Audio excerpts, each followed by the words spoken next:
Quero, em primeiro lugar, claro, agradecer o convite, lembrança do meu nome, nessa que é uma homenagem a Gilberto Kujawski e a Ortega y Gasset. E cumprimentar os meus colegas de apresentação e as outras pessoas que estão aqui conosco nessa tarde. Se eu bem entendi, eu tenho 30 minutos, não é isso, para a exposição, a essa altura talvez 25. Então vou procurar me ater ao tema. Quando me pediram para, enfim, tratar algo em torno do tema de nosso tempo, me ocorreu destacar um dos apêndices, que é exatamente o sentido histórico da teoria de Einstein. Por quê? Primeiro, porque é um assunto relativamente obscurecido na própria temática orteguiana. Quer dizer, conforme a leitura que se faça, lembra-se do Ortega da rebelião das massas, do Ortega da concepção da história. Eu próprio fiz, há uns 11 anos atrás, uma palestra na Academia Brasileira de Letras sobre a concepção da história em Ortega e pelo racionalismo. Então, esse foco específico me parece que seria interessante. E, por outro lado, pela relevância que ele tem ou pode ter para a própria teoria da história, para uma epistemologia da história e que, frequentemente, não é percebida ou reconhecida. Bem, então estamos falando do tema de nosso tempo, 1923. Né? Há uma advertência de Ortega nessa edição, em que ele chama a atenção justamente para o destaque que dá à teoria de Einstein, no que ele chama em oposição às interpretações correntes. Claro que todos os outros aspectos, todos os outros temas tratados pelo livro, por esse pequeno, grande livro, são extremamente relevantes, tanto pelo que trazem do que Ortega já havia desenvolvido antes, como a própria professora Margarida já chamou a atenção hoje pela manhã, quanto pelo que projetam para obras posteriores do autor. Esses outros temas se poderia escolher ou destacar também são aqueles pares, né? Espiritual, biológico, cultura, vida. O problema importantíssimo, interessantíssimo do ocaso das revoluções, em que ele recai um pouco naquelas tentações da morfologia da história, com insights extremamente interessantes, diga-se de passagem, e esses outros temas certamente se imbricam com a questão do sentido histórico da teoria de Einstein. Mas acho que, como o próprio Ortega diz nesse prefácio, que merece esse tema, esse enfoque merece um recorte todo especial, pelo menos para um historiador que se interessa pela, como disse o nosso apresentador, não só pela história do direito das instituições, mas pela teoria da história e da historiografia. Então, é nessa perspectiva, já que falamos em perspectivismo, do historiador preocupado com algumas questões focais da teoria da história, da epistemologia histórica, que eu gostaria de abordar. Então, podemos ir direto ao sentido histórico da teoria de Einstein, um dos apêndices do livro. Bem, eu acho que eu não há por que não ser tautológico aqui, mas é bom lembrar o pioneirismo desse texto em 1923, né, quando a segunda parte da teoria da relatividade mal havia ainda aparecido, 6, 7 anos antes, né, e pelo que existia naquilo que poderíamos chamar de filosofia da ciência na época. Quer dizer, se nós pensarmos mesmo em trabalhos de qualidade, não estou desmerecendo, mas em trabalhos como de Poincaré, por exemplo, esse recorte orteguiano é efetivamente extremamente criativo e efetivamente pioneiro, né? Porque, obviamente, ele está acompanhando em estado nascente, né, aquela ebulição da física que vinha do final dos anos 90, 1890, com Planck, passa, quer dizer, pelo infinitamente pequeno, passa pelo infinitamente grande com Einstein e chega ao indeterminismo de Heisenberg ainda na década de 1920. Né? Então, por todas essas razões reunidas, nós estamos falando efetivamente de um pioneirismo que, me parece, merece ser registrado. Quer dizer, portanto, essas novidades da física, ele está preocupado não apenas na sua enunciação, na sua divulgação, mas nas suas consequências epistemológicas para a ciência do homem e também até para, levando em conta também as suas consequências ideológicas, como quando ele faz a crítica à utopia e à ucronia. Então, é um espectro extremamente largo e que demonstra uma extraordinária, não apenas criatividade, que seria óbvio, mas uma semeadura de ideias extremamente fecundas, aplicáveis a um universo muito amplo. Sobretudo, quando nós pensamos no que era ainda nem se chamava teoria da história, o que era ainda a filosofia da história na virada do século XIX para o século XX. E mesmo os debates, como se colocava em matéria de relativismo, né, a partir, por exemplo, do bergsonismo. Bem, mas então, quais são as categorias com as quais esse pequeno texto de Einstein trabalha?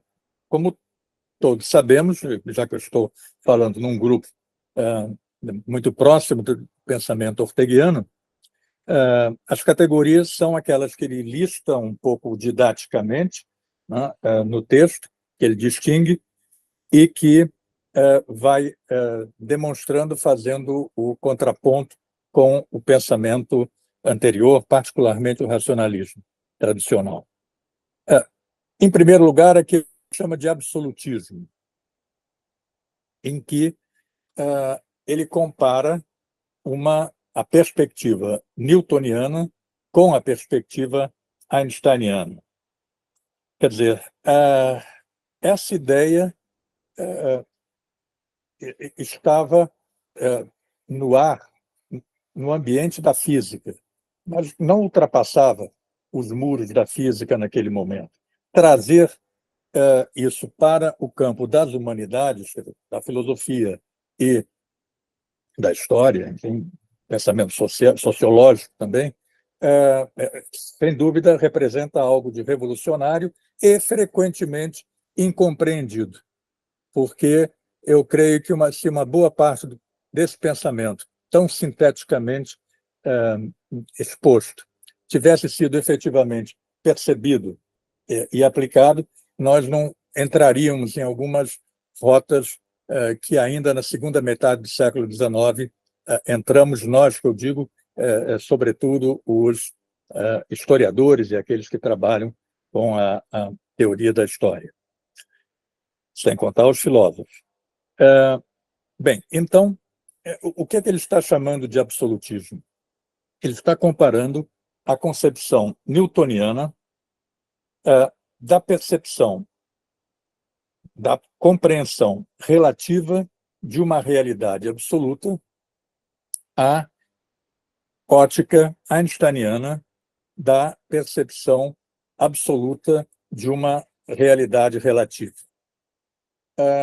É um jogo de palavras, mas é um jogo de ideias também, porque se eu afirmo, e é o que acontece disseminadamente na epistemologia newtoniana, e aí eu penso já nos seus desdobramentos mais radicais no cientificismo do século XIX, né? Particularmente o positivismo, o evolucionismo, hoje, tudo no plural, né? Os positivismos, os evolucionismos, os marxismos.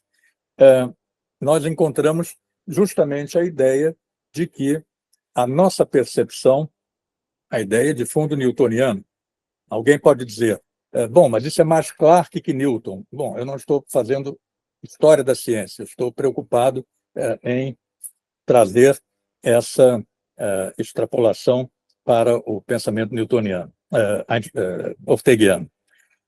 Então, se você afirma a ideia da percepção relativa de uma realidade absoluta, nós estamos, diz Ortega com toda a razão, pressupondo, fazendo uma aposta metafísica numa realidade, em torno a uma realidade que nós não conhecemos. Né? Quando nós imaginamos, pressupomos, concluímos, a partir de uma visão newtoniana, que aquele fragmento de realidade que nós estudamos com o nosso microscópio, com o nosso telescópio, com a nossa teoria, corresponde a uma realidade que reflete a realidade absoluta, eu estou extrapolando, e me parece que metodologicamente a palavra correta é essa, do conhecido para o desconhecido e, portanto, projetando não um cenário, mas a afirmação de uma realidade. E o que é que se coloca, o que é que Ortega coloca no lugar nessa interpretação que ele faz do pensamento einsteiniano? Algo que, quando desenvolvemos o raciocínio, nos parece perfeitamente lógico e natural, quase, a percepção absoluta de uma realidade relativa. É óbvio que eu tenho, óbvio, agora que se colocou o ovo de Colombo em pé, é óbvio que nós temos uma percepção absoluta de uma realidade relativa, porque se eu aplico bem o meu método, se eu sou coerente com a minha abordagem epistemológica, se eu tenho procedimentos contrastáveis, defensáveis, e eu os aplico, e eu esgoto desse instrumental todo o potencial que ele traz, bem, então por que eu não terei um conhecimento absoluto? Mas a realidade continuará absoluta? Não. Porque se a realidade nos é desconhecida, argumenta Ortega, então o que nós temos são meras projeções. Logo, é a realidade que é relativa a um determinado conhecimento absoluto no momento T, sou eu que estou dizendo, que no momento T1, T2, etc., poderá corresponder a outras tantas realidades, novamente, relativas. Então, isso, para o historiador, para uma epistemologia da história, era, em 23, não há a menor dúvida, absolutamente revolucionária e continuou sendo absolutamente revolucionária ao longo do século XX, entrando pelo século XXI, e foi muito pouco percebido, se é que foi, talvez no nosso mundo ibérico, eu pudesse lembrar, seria de justiça lembrar a figura do Maraval. Aquele livro do Maraval sobre a teoria do saber histórico faz justiça a essa perspectiva. Não é à toa que Maraval é um homem também da revista de Ocidente. Bem, o segundo ponto, e foi por isso que eu dei nome a essa comunicação. O perspectivismo. Né? Então, esse absolutismo metodológico ou teórico metodológico proposto por Einstein se revela também um perspectivismo. Para evitar as situações semânticas duvidosas do conceito de relativismo, esse perspectivismo é sublinhado por Ortega, quando ele faz aquele comentário meio jocoso de que se percebeu com a física einsteiniana que a física galilaico-newtoniana, né, padecia de um agudo provincianismo. Né? Aquela gloriosa física do Ocidente, como ele diz, projetando para todo o universo a realidade da Terra, padecia justamente de um agudo provincianismo. Portanto, o desdobramento continua sendo revolucionário. Quer dizer, a posição desse observador não é mais do sujeito subjetivo de 2.500 anos da tradição ocidental, desde os pré-socráticos, desde os sofistas. Não, nós estamos falando da posição do observador e não apenas do sujeito psicológico cognoscente.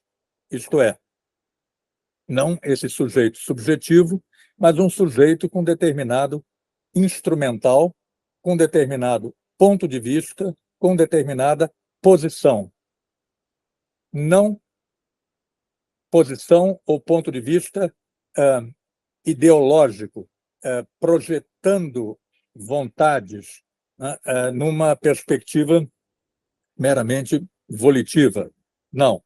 Um perspectivismo que seria cientificamente controlável, porque é um perspectivismo que se fundamenta no instrumental de observação, e o instrumental de observação pode e deve ser, em qualquer ciência, inclusive na história e nas demais ciências sociais, contrastável. Você precisa poder comparar duas teorias rivais, dois procedimentos explicativos rivais, para dizer qual é o mais econômico. Não por uma preferência subjetiva, ideológica, partidária ou lá o que seja, mas por uma evidente impressão da própria lógica situacional que nós estamos considerando. Né? Portanto, nós não temos mais o velho subjetivismo mais ou menos sofista, em graus diversos, né? Até o solipsismo, mas uma intersubjetividade em que a troca de observadores na mesma posição deve conduzir, se os observadores estiverem munidos com a mesma competência epistemológica, e eu acrescentaria o mesmo referencial ético, a conclusões não semelhantes, conclusões idênticas. Bem, e eu já vou me aproximando do final por causa do meu tempo.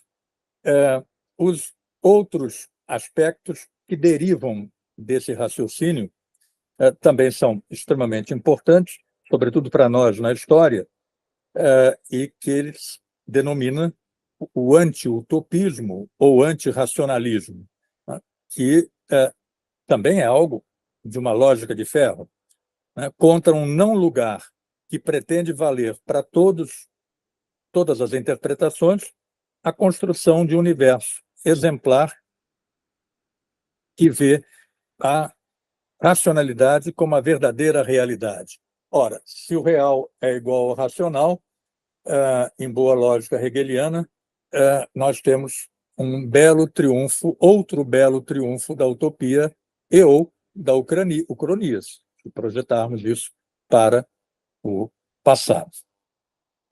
Outro desdobramento que ele chama atenção, o finitismo, quer dizer, aquele universo infinito afirmado desde Copérnico, mas, sobretudo, o mais instrumental metodológico por Newton, se transforma agora no universo curvo, no universo finito einsteiniano. E uma coisa que o próprio Ortega chama a atenção nesse texto para a fecundidade da aplicação à história, dessa ideia. A questão da descontinuidade no real. Né? E nós sabemos como na história existem, obviamente, continuidades, mas como são fortes também as descontinuidades. Assim como nós não podemos fazer uma história só de descontinuidades, também não podemos fazer uma história só de continuidades. Portanto, é nesse momento que ele fala na possibilidade de extrapolação dessas interpretações do cosmo físico para o cosmo político, a arte e a cultura em geral, sem, acrescento eu, mas é o que ele fala, a ideia é essa, sem reducionismo. Enfim, e agora já fechando. O tema de nosso tempo, não só por esse texto, mas sobretudo por ele, nesse momento, agora, sempre me pareceu um texto extremamente rico em concepções para a filosofia da ciência, a epistemologia geral e a epistemologia das ciências sociais e da história. Eu mesmo, num pequeno trabalho, há muitos anos atrás, há quase 50 anos, chamava atenção para isso, mas nunca fui muito ouvido como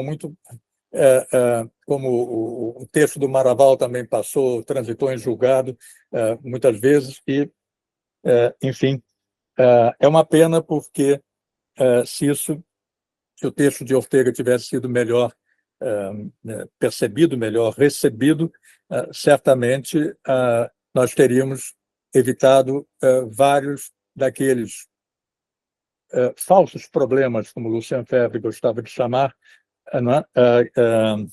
sobretudo do nosso glorioso relativismo pós-moderno, em que um dos seus próprios corifeus na história, o Hayden White, que publica aquela meta-história nos anos 70, no início dos anos 70, e que aparece como o grande incentivador de uma visão não cientificista da história, mas caindo num subjetivismo extremo, ele próprio, nos anos 90, 20 e poucos anos depois, num artigo, diz, bem, mas eu não queria ir tão longe assim.